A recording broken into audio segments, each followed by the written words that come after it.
Last year, Burnaby North secondary students were encouraged to consider the historical aspects of immigration to Canada. Immigrants have not always been welcome in the past. The students created fictitious immigrant characters and created a suitcase for each character. They then came to the Station Museum to present their suitcases and their character bios. Tri-Cities Community TV was there and provides this coverage.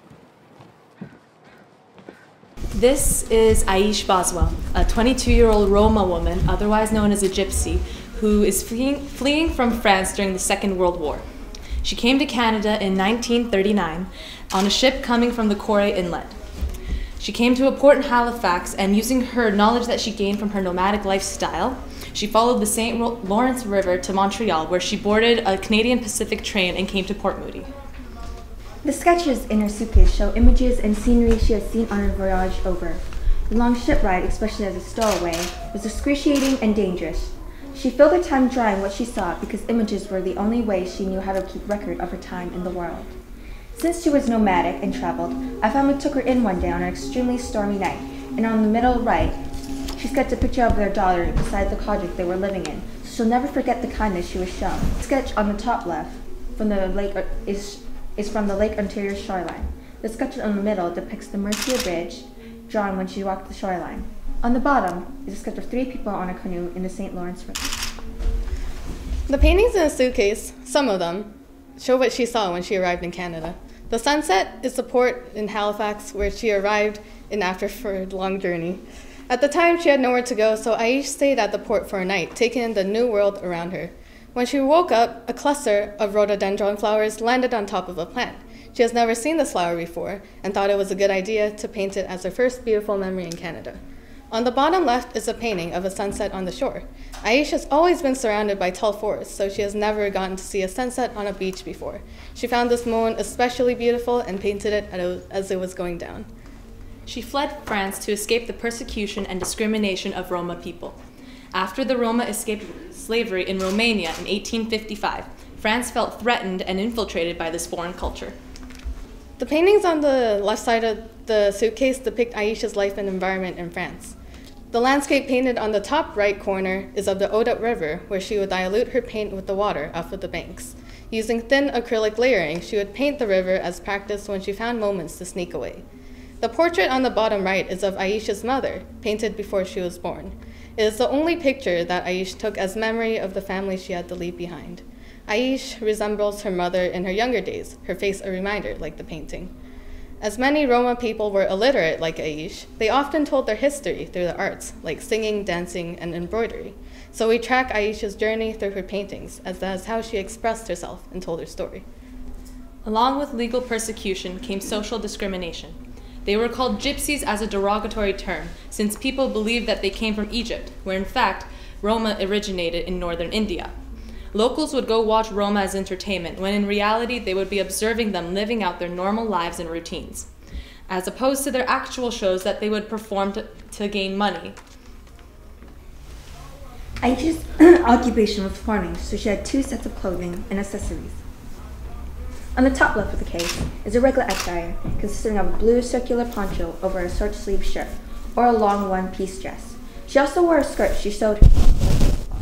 It was hard for people to buy fabric in France due to discrimination, so most of her clothing were hand-me-downs or made from scraps. Her performance attire on the bottom right consists of a black lace bralette with a long flowy skirt. A black dress she embroidered herself with beads goes over it, and she wears a patterned gold sparkled or plain black shawl over the shoulders. To top it off, she wears a gold and black head wrap with bracelets painted with gold, or beaded with bells attached to them. When she arrived in Canada, she found that although she wasn't in extreme danger anymore, discrimination against her existed here too. As she traveled, she noticed that people would come and watch the Roma performers, as well as violate their personal boundaries by watching their routines as though they were animals. Ayisha soon found that no matter where she traveled, acceptance would never reach out a hand to her. This is Ayisha's story to Canada. Thank you.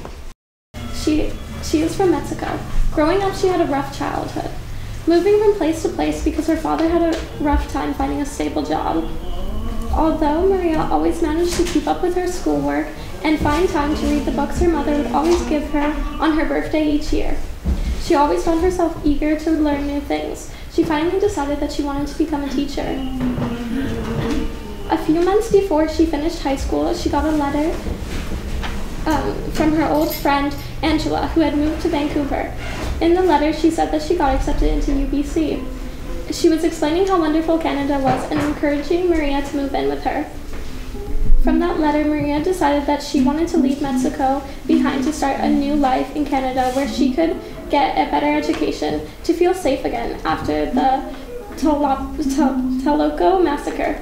In 1968, Maria was walking home one day till she found herself ducking a hail of bullets. It all began because students were protesting in the streets to bring attention to the world of Mexico's repressive government, led by Gustavo Diaz Ordaz. It was the most horrific moment in her life, seeing up to 300 to 400 innocent people killed. After that, the next 2 years of her life, she started working extra shifts as a waitress at a local restaurant to help pay for her new life in Canada. Then the day finally came where she could finally pack her bags and move to Canada, where her dreams could come true of becoming a teacher. Maria kissed her parents goodbye and started her journey to Canada. She was so excited that when she was traveling, it felt like it took a long lifetime. As soon as she arrived, she felt her arms covered in goosebumps, while everyone was covered head to toe in big fuzzy jackets. As soon as the crowd started to clear, Maria saw her friend Angela waving at her. After spending years apart, only talking through letters, it was like they had never been apart. They got into Angela's car, where they drove to the UBC campus to unpack things. Maria felt sad that she probably wouldn't see her parents for a long time or ever again, but she knew that her parents would be more happy with her achieving her dreams in Mexico, achieving her dreams in Canada, than staying with them in Mexico. So all of these things in the suitcase represent a part of Maria. Here we have newspaper of the massacre that she was in. We have the books that her mother gave her each year. A notepad, which represents the time that she did as a waitress. A picture of her parents. And of course, the letters that she received from her friend in Canada. Our project is based on an immigrant named Alex Wang who came here from Hong Kong in 1897. At the beginning of his journey, he was a poor man trying to make a living in Canada in the laundries of Vancouver. He gained many achievements. He opened a successful restaurant in London, Ontario, brought his wife and 8 children to Canada while fighting against racism simultaneously. Alex was held in contempt by white Canadians. His race and culture were unwanted. As a laundryman, he soon established himself as a merchant in order for his wife to immigrate. Alex was not rich nor famous, but he was part of a bigger movement, building the foundation for a new generation. Within the letters, they tell pieces of Alex's life in Canada, his marriage and his work life, and the relationships towards his mother and family. The handwriting is stiff and tiny in the beginning, but becomes more free-flowing in the final letter. Letter 1 was Dear Mother, a letter regarding his first arrival in Canada, his motives for why he moved at 16 years old. Letter 2 is around his prime years, around 1902-ish. It is his personal letter to his mother about his arranged engagement. He denied the marriage constructed by his mother and then married his true love, Annie Wang. Letter 3, the final letter, represents the time in which Alex Wang was split from his wife. It summarizes his journey from laundryman to merchant soon after he brought his wife to Canada. Picture 1 shows Alex in his prime years winning a bike race, which is this one. Picture 2 is his entire family, including his 8 children and wife. And then picture 3 is Alex Wang and his wife Annie in their elderly years. The recipe cards represent in 1914, Alex Wang opened a restaurant called Wang's Cafe located in London, Ontario. These 4 recipes were served especially during the Christmas season to customers as well as the homeless, since he had an open heart. The recipe shows how much dedication and hard work Alex Wang put into his restaurant. When Alex first came to Canada with his uncle and started working in the laundry trade by scrubbing shirts, collars, and pants, the soap bar represents Alex's occupation when he was working to support his new life as an immigrant in Canada. Alex Wang wore old and torn clothing when he worked in the laundry business. As he progressively advanced financially, he wore more business-like Western clothing. The wood sticks. Prior to Alex's immigration, his uncle worked in the logging industry as a woodcutter, and he begged his uncle to allow him to immigrate to Canada with him. He was Alex's only relative on the journey to Canada. The rings symbolize the marriage and arranged marriage he had. The reason the materials differ is because while his mother had women in mind as Alex's wife, Alex chose true love. The head tax certificate was the only proof of identification Wang had. His existence as a Canadian citizen, marked only by the sheet of paper, was bought for 50 Canadian dollars. The flag of Hong Kong represents Alex's country of origin, which he had to immigrate from due to his father spending all the family's fortune because of his gambling addiction and soon after passing away. The money and cards signify Alex's Wang's father's addiction to gambling. However, the money also represents the slow income that Alex earned while working. And this is Alex's life.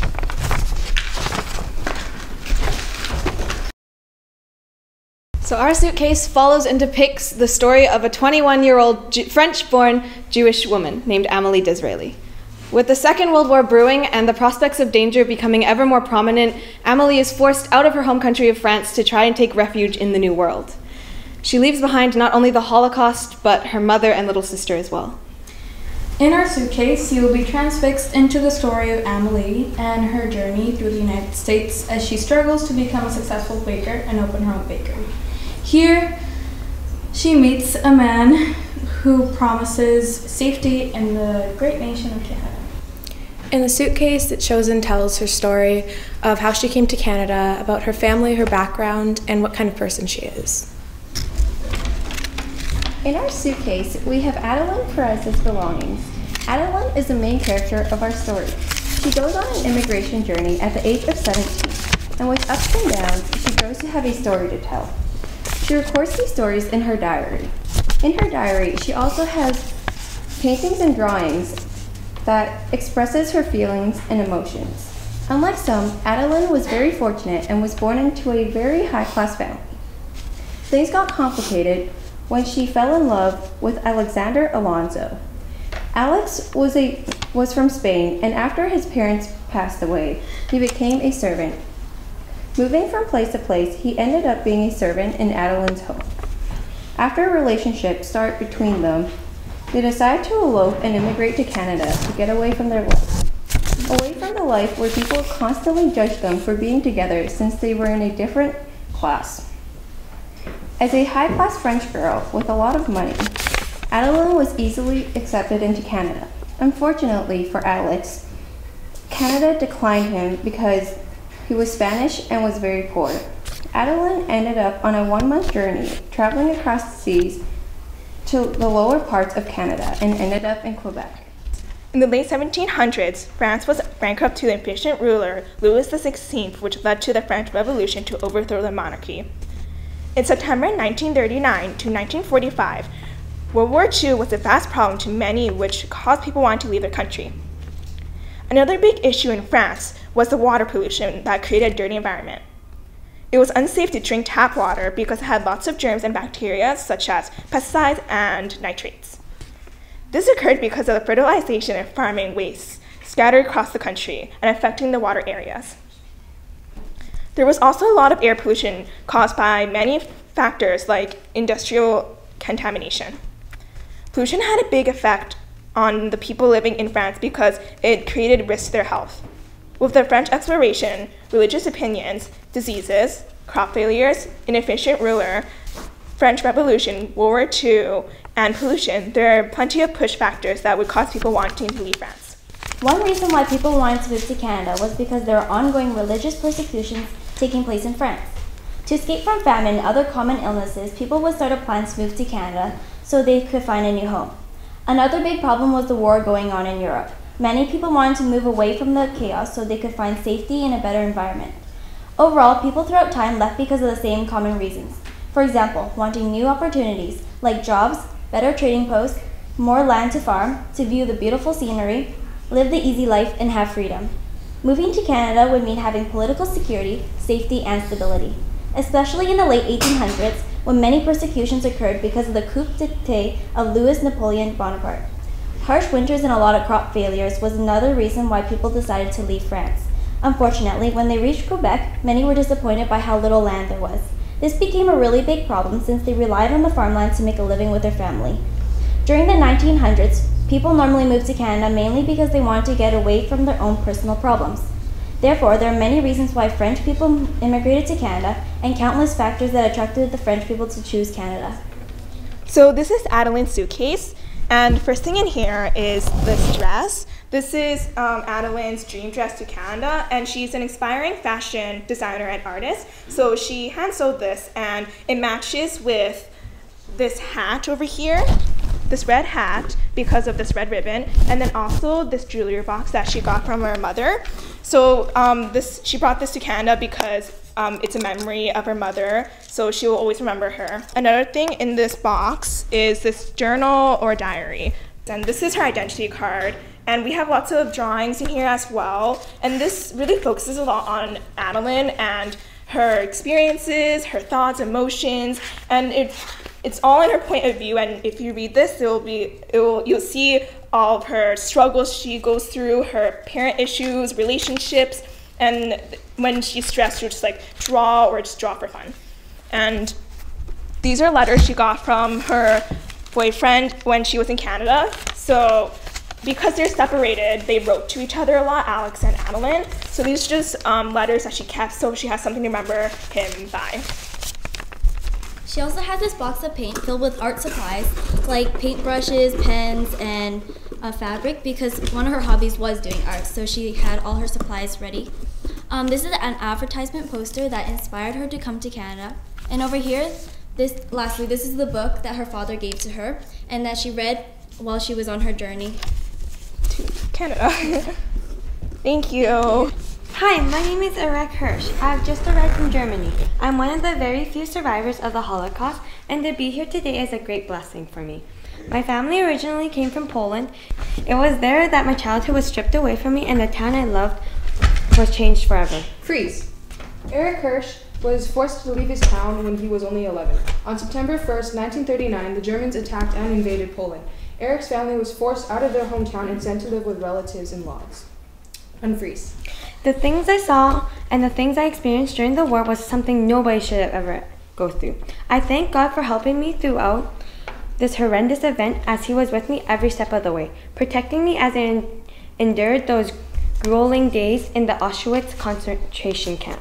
The reason I'm alive today is thanks to the grace and the mercy of the Lord. As a child, I was a small and scrawny lad. Luckily, while I was in the camp, I was placed in the captain's quarters to clean and maintain his cabin. During that time, I stole food, which was the only reason why I was able to survive. There were many scenarios where my life has been at risk. One example was during the first selection. Freeze! The selection was where they would separate the weak and the fit. They chose the fit based on their age, physical abilities, and their gender. But Eric, luckily, was able to escape to the fitter line, which is the only way he was able to survive. Unfreeze. Later on, I was transferred to another Auschwitz camp because the Americans and British Army were advancing closer in towards Germany, and Hitler knew he was losing the war. It was then that the Germans cleared the camps and all prisoners were sent on a death march. Freeze. The death march was through the snow and in temperatures as low as negative 25 degrees. The prisoners were starved from food for 3 to 4 days and were only wearing their striped camp uniform. Many prisoners died during this march. Unfreeze.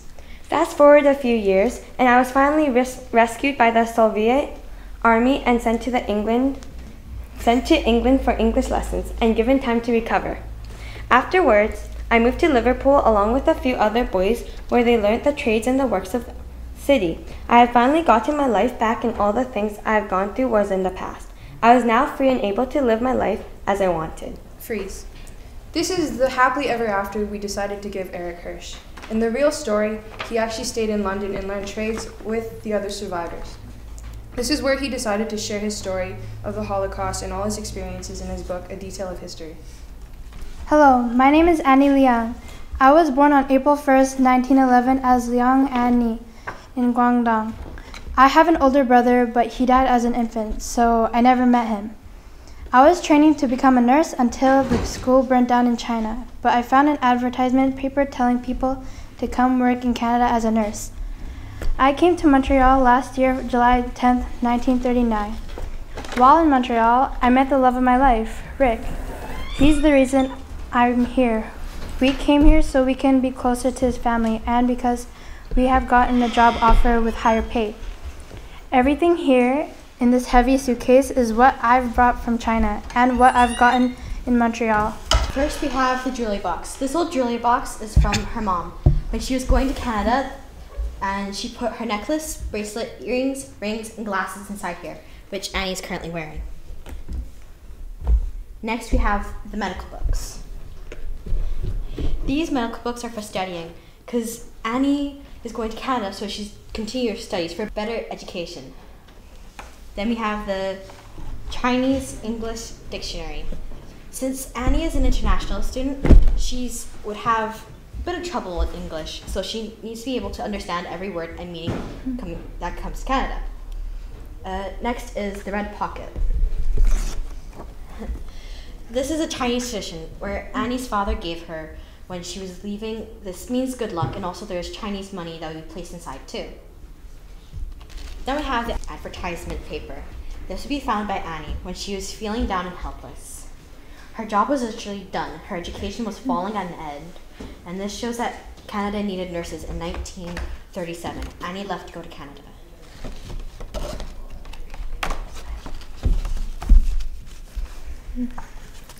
Then we have her immigration papers. This immigration paper is for Annie to verify that she is allowed to come to Canada after her interview, but she still needs to pay the head tax, $5 first. Now we have the shoes. Shoes that Annie had worn for over 10 years. She couldn't afford any new shoes. And then the diary. All the information from the beginning where Annie lived and transitioned to Canada and later. She first was looking forward to her fortunate life, but later realized it was difficult and hard to be able to fit into Canada society, Canadian society, and then needed to be useful to Canada or else she wouldn't be accepted. Then we have the map of China. This is the map of China, and Beijing is where she first started out on the train, even though being born in Guangdong at the beginning. This outfit proves that Annie is training as a nurse since 1927 at the age of 16. She'll be needing this when she goes to Canada since she would be studying in university. Then we have the traditional Chinese clothing. This clothing represents that she is Asian, more specifically Chinese. In Canada, they're required to wear this outfit. In China, sorry, they're required to wear this outfit. Annie wanted to remember that she is Chinese and comes from a Chinese heritage, so she brought this outfit with her. Now we have the Western girl outfit. Annie thinks that it would be respectful and nice to have a Western outfit, so she can be included in society. This shows that Annie is looking forward to her Canadian life. Thank you. So good afternoon, ladies and gentlemen. And Ashley and I here are going to introduce you Boris Vladimirovich Volkov. Okay, so he was born in Russia in 1900, April 24th. Boris, often known as the godfather of Canadian ballet. He smuggled in Canada in 1929, though his ambition to have a fully professional ballet company was never achieved. He had an enormous influence as a teacher and mentor to several generations of Canadian dancers.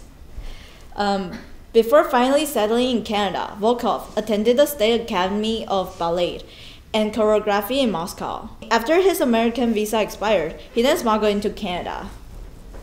In 1934, he designed the first ice ballet for a club and choreographed its ice ballets for 14 seasons. Although unsteady on the ice himself, Volkov introduced a new rigor to ice choreography that won him considerable recognition in the skating world. In 1936, he set up a troupe of 14 young dancers for International Tanzwartspiel of the 6th Olympiad in Berlin. By 1938, this group had evolved into the Volkov Canadian Ballet, which appeared at Toronto's Massey Hall in 1939. Unable in 1949 to secure financial backing for a truly professional company of his own, Volkov instead donated his studio and dancers in 1951 to help Celia Franco's nascent National Ballet of Canada. 5 months before his death, Volkov was appearing an officer of the Order of Canada. So in our suitcase, we've included a pair of ballet slippers and also a ballet costume to represent his dance career. And also, we've included a map and like different currencies to show like all the places he had ever performed in when he was like touring or like throughout his whole career life. We also include a passport with a visa because according to legend, he smuggled into Canada when his visa expired. A journal about all the major events in Russia was also included for like a brief background information of Russia in the 1900s. And that's everything. Thanks. Thank you. I'm Jim Miller, the Executive Director here at the Port Moody Station Museum. I want to thank all of you for coming today, and I'm very impressed, very impressed on what the students have put together for us. So I think they all need another round of applause. And